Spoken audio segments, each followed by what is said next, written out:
안녕하십니까. 공병호TV의 공병호입니다. 여러 가지 정보들을 이렇게 퍼즐 맞추듯이 하나씩 이렇게 맞춰가다 보면은 현재 경제 상황을 훨씬 더 정확하게 이해할 수 있고, 또 동시에 경제가 앞으로 어떻게 흘러갈 것인가라는 부분을 전망하는데 큰 도움을 받을 수가 있습니다. 어제 제가 방영했던 실물 경제에 관한 그런 진단과 전망이란 내용을 보고 많은 분들이 국내외에서 자신의 의견을 댓글로 남겼습니다. 그 가운데 아주 귀한 정보들이 있기 때문에 여러분과 함께 공유하는 시간을 갖도록 그렇게 하겠습니다. 첫 번째는 김대희 님입니다. 정권시장이 경제 성적표인데 몇 년간 시장을 보면은 대기업 가운데 올라가는 기업이 안 나옵니다. 삼성전자만 어느 정도 유지되고 있습니다. 삼성전자가 중국에게 밀려서 반도체가 죽으면 우리나라 경제도 본격적으로 추락하는 길만 남았습니다. 대기업 가운데 주식이 올라가는 게 없습니다. 심각한 것입니다. 이런 일들은 일종의 경고 사인에 해당하는 겁니다.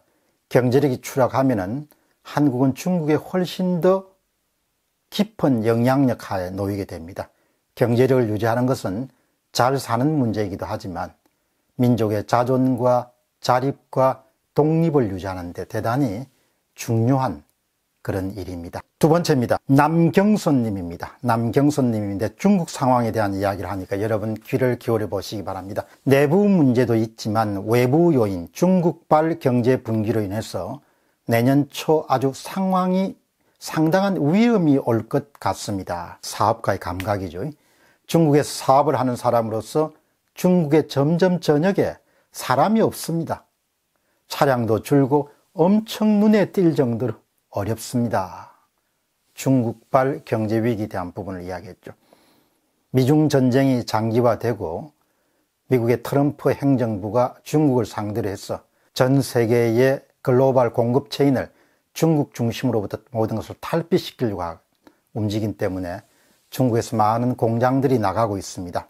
중국발 위기는 중국에 대한 경제 의존도가 높은 한국에서도 큰 타격을 주는 조치죠. 세 번째입니다. 윤대성 님입니다.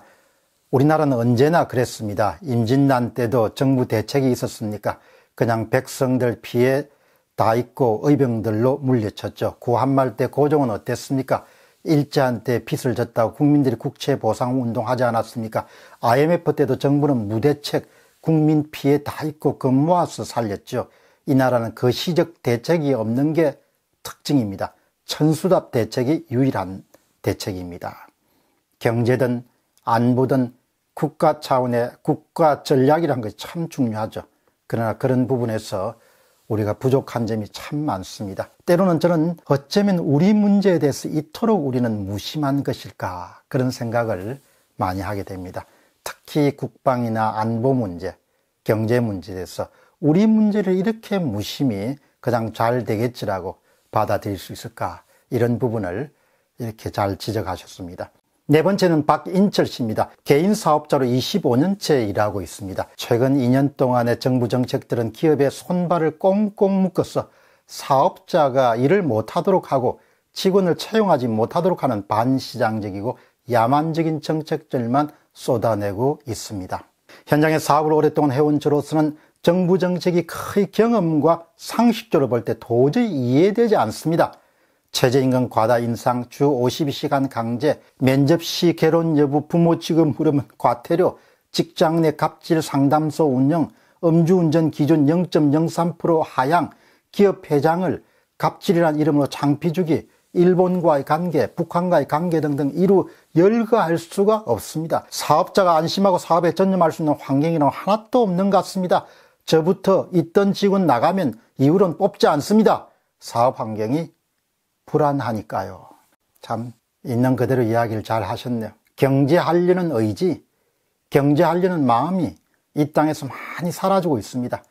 사업 환경이 날로 악화되고 있지만 대기업이든 자영업이든 다 웬만하면 사업을 축소하거나 접거나 이런 데 초점을 맞추게 돼 확장을 하려고 하는 사람이 없죠. 야성이 많이 죽었습니다. 다섯 번째 유영호 님입니다. 30년 넘게 제조업을 경영해 오면서 정권 바뀔 때마다 소소한 정책 변화와 대외적 변수로 이런저런 어려움도 겪었습니다. 나름 사업을 유지해 왔지만 현 정부 들어서는 경제정책은 반시장적 정책으로 일관하고 있으므로 사업자들의 미래 확장성, 지속성을 끊어버리고 있습니다. 특히 반시장적 정책은 아직껏 가보지 않은 나라, 즉 사회주의적 이념의 정치 노선으로 변화를 모셔간다는 생각에 너도 나도 서둘러 사업 정리하고자 하는 이들이 너무 많습니다. 아직껏 가보지 않는 길, 우리 모두는 그 길을 원치 않습니다. 너도 나도 한번 해보자, 이런 분위기가 충만해야 잘 살 수가 있죠. 너도 나도 사업 그만두자 이렇게 하면 잘 살 수가 없는 거죠. 어떻게 잘 살 수 있겠습니까? 문재인 정부는 이런 사람들의 마음에 대한 이해가 전혀 없는 정부입니다. 그냥 빚내다 돈 퍼부으면 경제가 산다, 빚내가 돈 퍼부으면 소재가 개발된다. 정말 황당한 사람들이죠. 6번째, 배명숙 씨입니다. 항상 오고 가는 거리에 문을 닫는 가게들의 숫자가 점점 불어나고 있는 실정입니다. 손님 없는 가게들도 많이 눈에 띕니다.